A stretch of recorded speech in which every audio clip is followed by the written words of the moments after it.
All right, so Skinny, Bengals get a deal done with Trey, not the long-term extension that he had been looking for, but just first thoughts after seeing the news of a $14 million pay raise for this season. Win for both. The win for Trey Hendrickson is the $30 million and basically doubling his salary for this season, right? That's a big win for him. I know he wants the long-term security. I understand it, but it seemed like the impasse was always going to be over guaranteed money after year one, and they just never seemed to be on the same page with that. And so now, you get him for this year for sure. He's now going to be signed and under contract at a nice, healthy bump for him in salary and hopefully a happy guy. And then you got choices after this year. He can go to free agency and get paid if he has a great year. Maybe retain him if he has a mediocre year, or again, maybe in the ballpark of what you can try to pay him. You can always franchise tag him. I don't think that's going to happen, but that's always in play. So I think the win-win is this: if you weren't going to guarantee money after the first year of this, then the bottom line is you needed to have him here this year, and this is what this ensures. And Yanni, I've seen it, man. I saw AJ Green in 2019, the first Zach Taylor practice.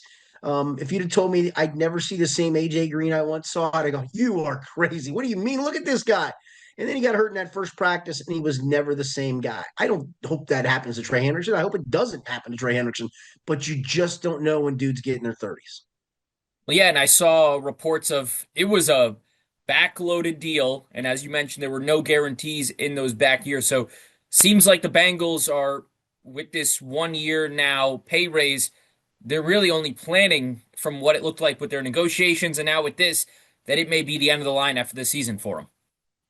And again, I mean, if he goes to free agency, certainly he can look elsewhere. Maybe he let's just go to the great option for him is he has 19 sacks and he puts himself in Myles Garrett, TJ Watt territory, and the Bengals go, yeah, we're gonna have to do this.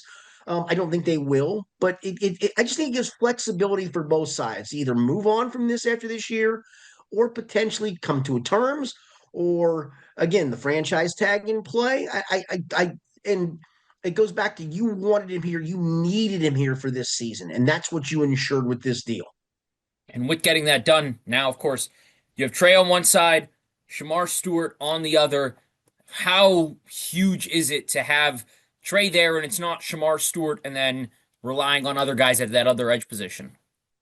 I think Joseph Osai probably starts in the first game, to be honest with you, but I do think Shamar is going to be a big part of this. I think you're going to see some sub packages. We saw it in camp where Shamar plays tackle on third downs, Mhm. just because that I think that's why they drafted him, is that versatility. And then you have either Miles Murphy, Joseph Osai, and then obviously on the other end Trey Hendrickson, and maybe there's a package where it's Miles and Shamar inside and Joseph Osai and Trey outside, and you're like, we got ourselves a NASCAR pass rush package here. That would be a perfect option, but it does now give you options as opposed to going, oh crap, we have to start the rookie. And while he's been a lot of fun to watch, we're starting a rookie. And oh yeah, we think Joseph is going to have a good year because he finished strong last year. We're still not sure, and we don't know anything about Miles Murphy, Yanni. We don't know a thing at the moment about Miles Murphy. So as opposed to rolling dice when we got question marks, now it's got a solid guy that we know about, and we've got some upside potentialities with these other guys and a rotation on top of it. I think that's such a big win for them. And Al Golden, he spoke about it at the media day before the start of the season, how much he was looking forward to coaching Trey and working with him, and he hasn't been able to do that throughout all of training camp. What do you think this? Obviously, we don't know his immediate reaction quite yet. Obviously, we can assume he was excited when this came down, but how excited do you think he is to get to work with him and roll him out on that defense week one?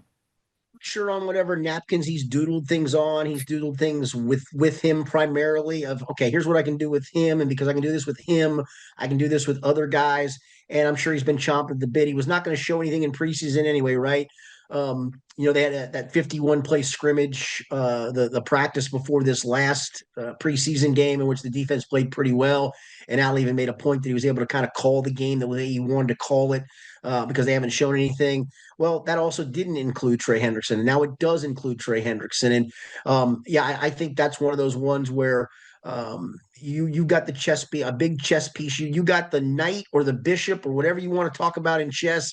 You don't have the queen or the king probably, but you've got one of those major pieces that you can play with and do a lot of things with. So I can only imagine Al Golden is probably going, okay, now I got my dudes. Let's roll. All right, last thing I want to know, Skinny. Of course, this is only for this season, this contract, and then Trey Hendrickson is essentially free after this. You mentioned the potential of a franchise tag. The one thing I want to know is, let's say the Bengals get off to a little bit of a rough start like they did last season, and say they're 2-5, 3-4 around week 7. Could you see them potentially moving Trey at the deadline and hopefully getting, in hopes of getting something in return for him instead of him walking out after the season for nothing? Well, you went the nuclear option with that, didn't you, Yanni? But no, I think it's a good question because yes, at that point, if that was the case, then yes, and that gives you that flexibility too. To be honest with you, that if things aren't going well and you know you're going to lose him and a team, and let's just say he's having some success, maybe it's not the mega success he's had the last years, but enough to where hey, this guy can still help us playoff team A, B, C, or whatever it is. I do think then you can command that return, and so I think it's a question Bengals fans are probably right now going, "Shut up, man!" But I think it's also one that's worth asking because I do think you can command really something in return. So he's been floated twice, right? He was floated back in April, and that didn't work out. He was floated back again a couple of times, and teams either weren't willing to give the Bengals what they wanted. Well, maybe now you're at the real threshold of that of, hey, this guy still has something in the tank. He's still got some juice. We've paid half his salary this year. You only have to pay the other half of his salary. He's going to give you the pass rusher you need down the stretch. And oh, by the way, you can give us this pick, and maybe a young player. Absolutely. I think like I said, I know Bengals fans are gnashing their teeth at the moment at both of us, but I do think it's an interesting question because it is a possibility, right?